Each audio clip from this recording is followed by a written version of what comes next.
Mēs cēlām un uzcēlām. Šī pakauša un arī Vinija Pūka pērles bērnu laukuma atklāšanā izskanēja nevienu reizi vien. Vēl tad, kad laukumu ieskauj žoks, mazie iemanījās to jau izmēģināt, kas savā ziņā pierāda, cik ļoti Talsos tas bija gaidīts. Tad, kad man ieteica, mums vēl laukums nav atvērts, bet bērni jau izmanto, es saku, priecājamies.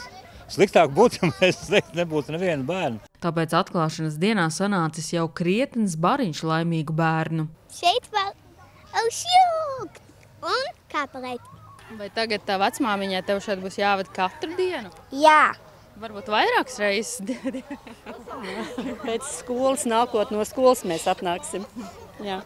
Vai kā jūs vecmāmiņu tagad dabūsiet viņu mājās? Kriškāt un piekritīs nākt mājās.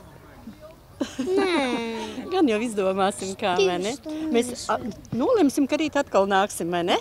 Viņiem patīk gan šļūkt pa trubām un slikalniņiem, un, diemžēl, otrajā laukumiņā tādas iespējas nebija, tāpēc mēs ļoti gaidījām. Domas gan dalās. Krīša vecmāmiņa par ļoti interesantu atzīst arī otru bērnu laukumu un sola laiku atvēlēt abiem. Laukumā apvienoti galvenie motoriku un fizisko attīstību veicinošie elementi. Kustīgi tilti, uz augšu, uz leju kāpšanas elementi. Mums ir slīdkalniņi gan atvērti, kad bērns redz, kur viņš šļūts, un arī nedaudz lielāks izaicinājums. Tad būs slīdkalniņš, kur viņš izšļūts, tā kā caurulē cauri. Un šī te kāpšanas siena, tāds neliels tīzerīts tādā mazā alpīnismā, kad tu vari pakāpties un kaut kādu izaicinājumu. Jo rotaļlaukumam arī jābūt nedaudz provokatīvam un izaicinošam tam bērnam, jo ja viņš jau pirmo reizi varēs visu paveikt, tad viņam būs maz motivācija. Laukums veidots tā, lai galvenokārt būtu interesants bērniem vecumā no 2 līdz 8 gadiem. Krāsu gāma izvēlēta tāda, lai veiksmīgi iekļautos apkārtējā vidē.